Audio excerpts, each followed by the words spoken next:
Hello, in this video you and I are going to cover two ways to change the oil in your car. First of all, we're going to talk about the traditional way of doing this, or as I like to call it, the hard way, and then I'm going to show you a really easy way to do this job.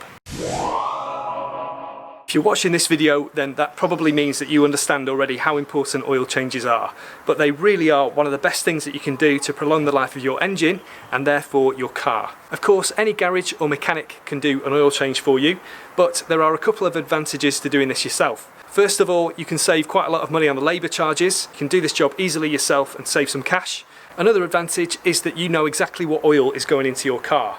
You may be able to tell what kind of filter the garage has fitted, that they've fitted a high quality filter or a lower quality filter, but when it comes to the oil, the only way that you'd know what is in there is if you take a sample to a lab for analysis. So you have no idea whether they've put a really good high quality oil in there or a very cheap one. Either way, a lot of the time you're paying a high price for that oil.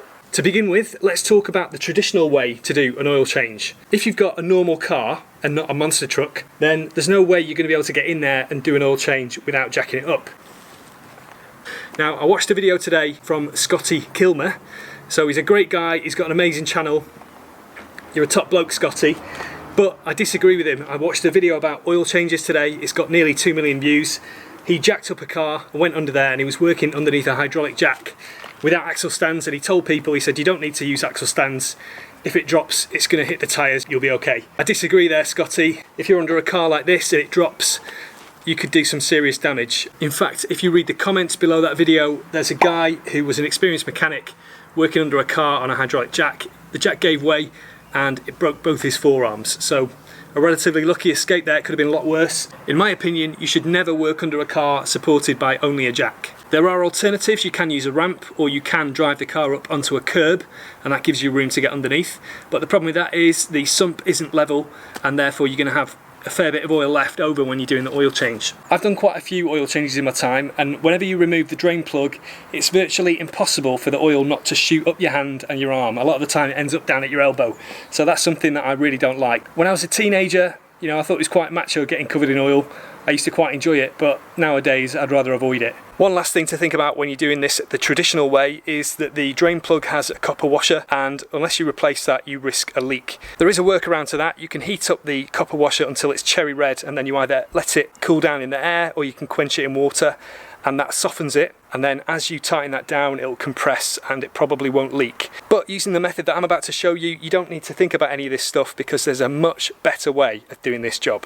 So let's change the oil on this car the easy way. Before I do that, I'm just going to get changed into something a little bit more appropriate. Ta-da! A white t-shirt to do an oil change. Yeah, well, I don't think I'm going to get dirty using my method, so here we are. This is going to be the proof of the pudding. Can I do an oil change without getting covered in oil? Let's find out.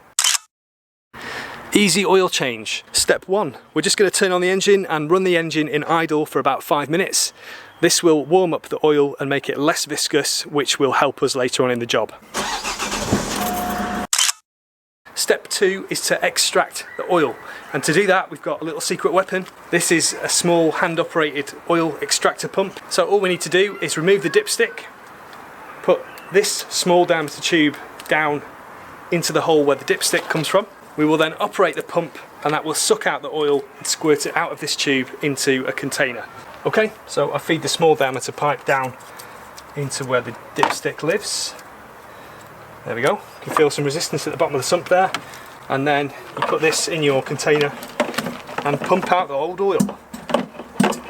If you bring the hand pump lower down, then you've got even less resistance while you're pumping out the oil. The oil is emptied, but I'm going to leave that small diameter pipe in there because I'm going to replace the filter, and then after I've done that I'm just going to double check and make sure there are no little drips of oil going back into the bottom of the sump. On this car the filter is located here, so I just need to remove the top of the housing and then I can replace the filter. To avoid a mess here, I've just got a plastic bag with some kitchen paper inside, and I can drop the old filter straight into that. I've replaced the filter element inside here.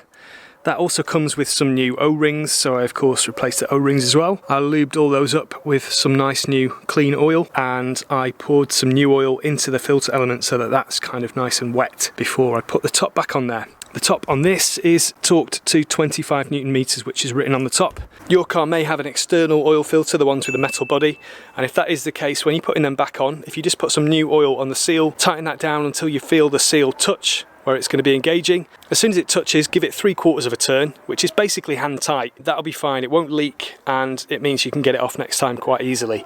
A lot of people over torque those, but you really don't need to.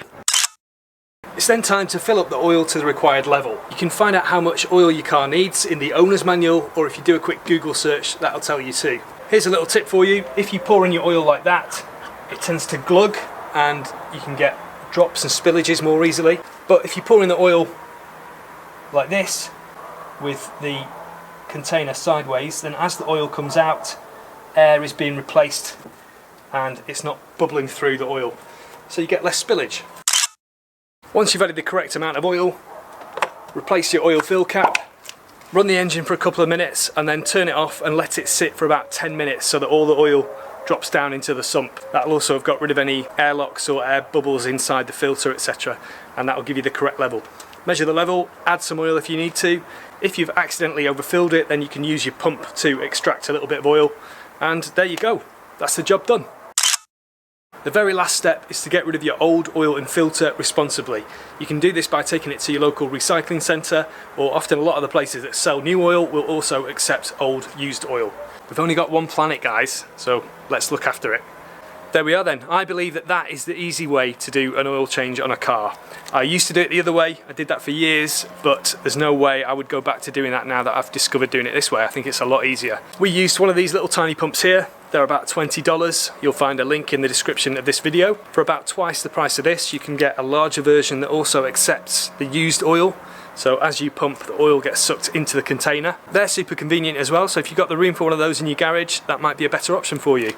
I had this already for using on a boat, so that's why I use this one. Thanks for watching. If you enjoyed this video, give it a thumbs up.